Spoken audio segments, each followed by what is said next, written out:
Assalamualaikum warahmatullahi wabarakatuh. Salam dan bahagia.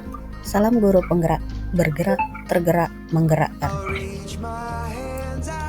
Perkenalkan, sebagai fasilitator Bapak Susanto dan pengajar praktik Bapak Imade Karta, dan saya sendiri Sutrilawati, calon guru penggerak angkatan 11 dari SMK Negeri 1 Babatoman, Kabupaten Musi Banyu Asin. Pada video kali ini, saya akan memaparkan koneksi antar materi modul 1.4 budaya positif. Berikut kesimpulan mengenai peran saya dalam menciptakan budaya positif di sekolah. Seorang guru yang baik harus memiliki kemampuan dalam mewujudkan budaya positif di sekolah. Budaya positif tersebut dapat dijalankan dengan menerapkan konsep-konsep inti seperti disiplin positif, memahami motivasi perilaku manusia berkaitan dengan hukuman dan penghargaan, posisi kontrol sebagai seorang guru, pembuat keyakinan sekolah atau kelas, dan penerapan segitiga restitusi dalam penyelesaian masalah. Selanjutnya, yang pertama, disiplin positif. Disiplin positif merupakan suatu cara penerapan disiplin yang mengajarkan anak bertanggung jawab dan menumbuhkan kesadaran diri berdasarkan nilai-nilai kebajikan. Disiplin positif lebih ke arah disiplin diri yang dapat mengontrol diri dalam melakukan segala tindakan. Disiplin diri dapat membuat murid memahami dan menyadari berdasarkan motivasi internal, bukan akibat paksaan, ujian, ataupun hukuman. Yang kedua, guru harus memahami motivasi perilaku manusia. Terdapat 3 motivasi perilaku manusia, diantaranya untuk menghindari ketidaknyamanan atau hukuman, selanjutnya untuk mendapatkan imbalan atau penghargaan dari orang lain, dan untuk menjadi orang yang mereka inginkan dan menghargai diri sendiri dengan nilai-nilai yang mereka percaya. Saat guru memahami ketiga motivasi perilaku manusia, maka guru dapat memilah motivasi perilaku apa yang ada pada diri murid. Jika murid memiliki motivasi perilaku untuk menghindari ketidaknyamanan atau hukuman dan untuk mendapatkan imbalan atau penghargaan, maka motivasi yang ada pada diri anak masih berasal dari eksternal. Sehingga guru berupaya untuk dapat menumbuhkan motivasi internal dalam diri siswa agar dapat memunculkan pribadi yang menghargai diri sendiri dengan nilai-nilai yang mereka percaya. Sebaiknya hindari hukuman dan pemberian penghargaan berlebihan agar meminimalisir motivasi eksternal dalam diri murid.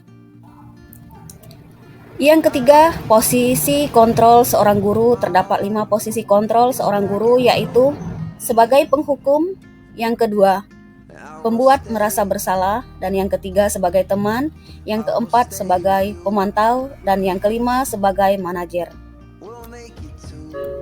Di antara kelima posisi kontrol tersebut, sebaiknya seorang guru menggunakan posisi kontrol sebagai manajer. Sebagai manajer, yang pertama, guru berbuat sesuatu bersama murid, mempersilahkan murid mempertanggungjawabkan perilakunya, dan mendukung murid agar dapat menemukan solusi atas permasalahannya sendiri. Yang kedua, posisi manajer mengacu pada restitusi yang dapat menjadikan murid sebagai manajer bagi dirinya sendiri, sehingga terciptanya identitas positif atau berhasil pada diri murid. Selanjutnya, yang keempat, pembuat keyakinan sekolah atau kelas. Guru berperan dalam mewujudkan terbentuknya keyakinan sekolah atau kelas dengan adanya kesepakatan antara guru dan murid. Yang kedua, keyakinan sekolah atau kelas berupa pernyataan-pernyataan universal yang mudah diingat dan dipahami dan harus diterapkan di lingkungan sekolah. Kemudian yang kelima, penerapan segitiga restitusi dalam penyelesaian masalah. Guru yang berperan sebagai manajer menggunakan segitiga restitusi dalam penyelesaian masalah melalui 3 tahapan, yaitu menstabilkan identitas, validasi tindakan yang salah, dan menanyakan keyakinan. Tujuannya adalah menghasilkan murid yang mandiri dan bertanggung jawab. Keterkaitan antara materi budaya positif dengan 3 materi sebelumnya, yaitu budaya positif. Yang pertama, filosofi KHD, nilai dan peran guru penggerak, visi guru penggerak. Dengan menjalankan budaya positif di sekolah, maka akan mempermudah dalam tercapainya tujuan pendidikan nasional sesuai dengan filosofi Ki Hajar Dewantara, yaitu pendidikan yang berpihak pada murid dan bersifat menuntun tumbuh atau hidupnya kekuatan kodrat yang ada pada murid. Budaya positif dapat terwujud jika seorang guru memiliki 5 nilai guru penggerak, di antaranya berpihak pada murid, mandiri, reflektif, kolaboratif, dan inovatif. Budaya positif pun dapat terwujud dengan mendorong kolaborasi antara semua warga sekolah dengan adanya keyakinan sekolah yang harus disepakati dan dijalani bersama. Salah satu perubahan yang diinginkan sesuai fisik guru penggerak adalah terbentuknya budaya positif agar diperoleh sekolah yang nyaman, aman, dan berpihak pada murid. Untuk mewujudkan visi guru penggerak tersebut dengan pembuatan prakarsa perubahan sesuai filosofi Ki Hajar Dewantara dan profil pelajar Pancasila.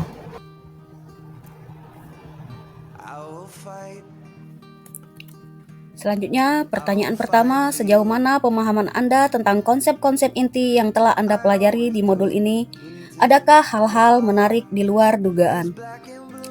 Saya sudah memahami konsep-konsep inti dalam modul budaya positif berkaitan dengan disiplin positif, teori kontrol, teori motivasi, hukuman, dan penghargaan, posisi kontrol guru, kebutuhan dasar manusia, keyakinan kelas, dan segitiga restitusi.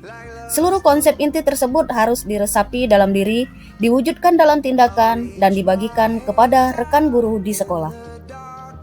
Hal yang menarik bagi saya dan di luar dugaan adalah saat saya mempelajari motivasi perilaku manusia berupa penghargaan, ternyata penghargaan berdampak kurang baik bagi murid, diantaranya dapat merusak hubungan, mengurangi ketapatan, menurunkan kualitas, mematikan kreativitas, dan bersifat menghukum.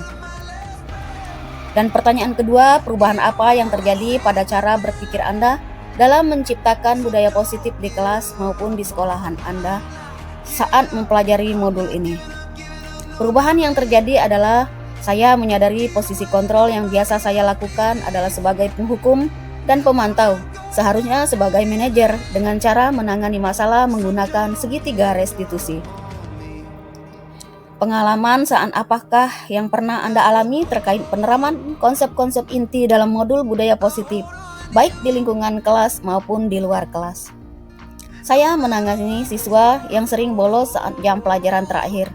Saya menggunakan langkah-langkah dalam segitiga restitusi, yaitu menstabilkan identitas, validasi tindakan yang salah, dan menanyakan keyakinan.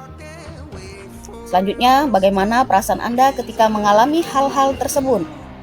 Perasaan saya sangat termotivasi untuk terus memperbaiki diri sesuai dengan nilai-nilai budaya positif di sekolah. Menurut Anda terkait pengalaman dalam penerapan konsep-konsep tersebut, hal apa sajakah yang sudah baik, adakah yang harus diperbaiki? Hal yang sudah baik menurut saya adalah sudah mulai munculnya motivasi internal pada murid untuk melaksanakan budaya positif sesuai dengan nilai-nilai kebajikan yang diyakini. Yang harus diperbaiki adalah posisi guru harus sebagai manajer. Sebelum mempelajari modul ini, ketika berinteraksi dengan murid berdasarkan 5 posisi kontrol, posisi manakah yang paling sering Anda pakai dan bagaimana perasaan Anda saat itu setelah mempelajari modul ini? Posisi apa yang Anda pakai dan bagaimana perasaan Anda sekarang dan apa perbedaannya? Sebelum mempelajari modul ini, posisi kontrol saya sebagai penghukum dan pemantau. Perasaan saya saat itu saya selalu diliputi perasaan bersalah karena harus memberikan hukuman atau konsekuensi jika anak berbuat kesalahan. Setelah mempelajari modul ini, saya mulai menerapkan posisi manajer dalam penyelesaian masalah. Perasaan saya menjadi sangat tenang dan saya mulai menyadari pentingnya komunikasi yang efektif untuk menumbuhkan rasa tanggung jawab pada diri murid. Sebelum mempelajari modul ini, pernahkah Anda menerapkan segitiga restitusi ketika menghadapi permasalahan murid Anda? Jika iya, tahap manakah yang Anda praktekkan dan bagaimana Anda melakukannya? Pernah, namun saya hanya menggunakan satu tahap saja, yaitu menstabilkan identitas dengan memberikan pernyataan setiap orang pasti pernah berbuat kesalahan atau tidak ada manusia yang sempurna. Selain konsep-konsep yang disampaikan pada modul ini, Adakah hal-hal lain yang menurut Anda penting untuk dipelajari dalam menciptakan budaya positif, baik di lingkungan kelas maupun di luar kelas? Hal-hal yang penting dipelajari dalam proses menciptakan budaya positif adalah melakukan kolaborasi antara sekolah dan orang tua murid, agar budaya positif ini jangan hanya dilakukan di kelas atau di sekolah saja, namun juga di rumah, agar menjadi suatu kebiasaan atau karakter saat berada di lingkungan sekolah atau di lingkungan manapun. Demikian, semoga video ini menginspirasi. Akhir kata, semoga tergerak, lekas bergerak, dan akan menggerakkan. Akhir kata, wassalamualaikum warahmatullahi wabarakatuh. Salam dan bahagia Bapak Ibu Guru Penggerak.